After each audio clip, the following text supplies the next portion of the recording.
Assalamualaikum warahmatullahi wabarakatuh. Halo semuanya, perkenalkan aku Ayu. Aku Abel.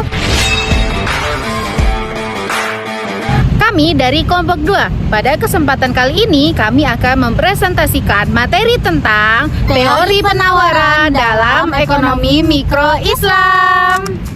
Nah, pada pembahasan ini kita akan meliputi tentang definisi penawaran, kurva penawaran, pergeseran dan pergerakan kurva, dan faktor-faktor yang mempengaruhi penawaran serta teknik menentukan surplus produsen. Yang pertama ada definisi penawaran.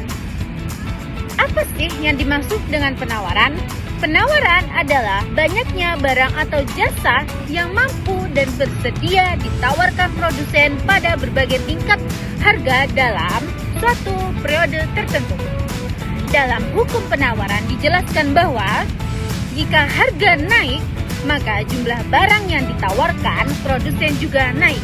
Sebaliknya, jika harga turun, jumlah yang ditawarkan turun. Nah, itu dalam ekonomi konvensional. Bagaimana dalam ekonomi Islam? Dalam ekonomi Islam, penawaran tetap mengikuti hukum ekonomi, tetapi ada nilai-nilai syariah yang harus dijaga. Seperti yang pertama ada keadilan, al-adl. Harga tidak boleh dibuat zalim atau memanfaatkan kelangkaan. Dan yang kedua ada kejujuran dalam kualitas dan timbangan. Yang ketiga ada larangan ihtikar atau menimbun barang untuk mencari keuntungan. Dan yang keempat, mengutamakan keberkahan dan ridho Allah dalam usaha. Selanjutnya, mari kita masuk ke kurva penawaran. Nah, kurva ini menunjukkan hubungan antara harga dan jumlah barang yang ditawarkan. Bentuknya menanjak dari kiri bawah ke kanan atas. Nah, kenapa? Karena ketika harga naik, produsen akan terdorong memproduksi lebih banyak karena keuntungan yang didapat juga meningkat. Selanjutnya ada pergerakan dan pergeseran kurva. Ini bagian yang sering bikin bingung. Apa sih bedanya pergerakan dan pergeseran kurva? Yang pertama itu ada pergerakan.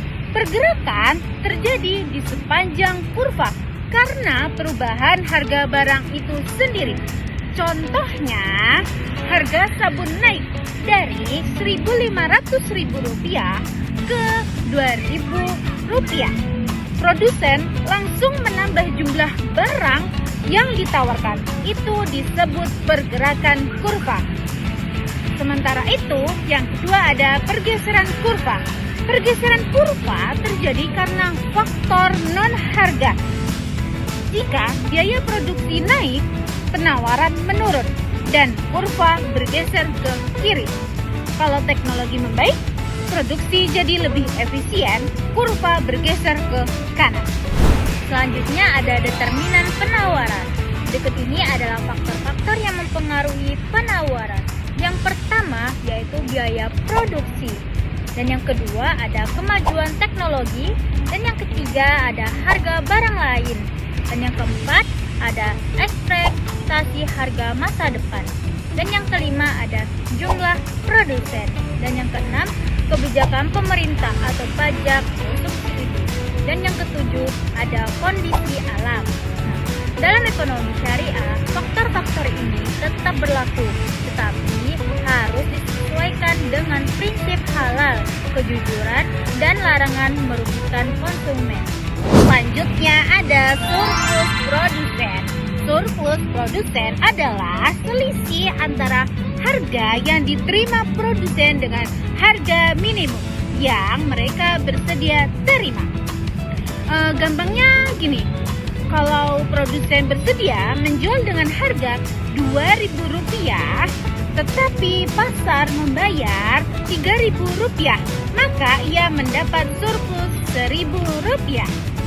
Secara grafik, surplus produsen adalah area di atas kurva penawaran dan di bawah harga pasar. Rumus sederhananya seperti ini.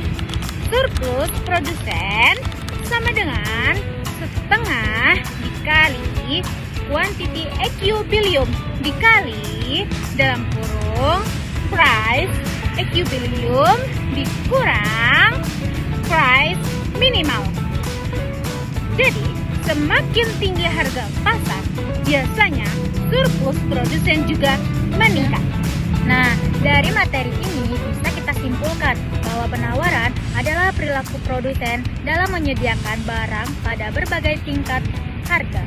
Dalam ekonomi Islam, penawaran tidak hanya mengikuti prinsip untung rugi, tetapi juga menjunjung nilai keadilan, kejujuran, dan keberkahan. Kami berharap presentasi ini dapat membantu teman-teman memahami konsep penawaran dalam ekonomi mikro, baik secara konvensional maupun syariah.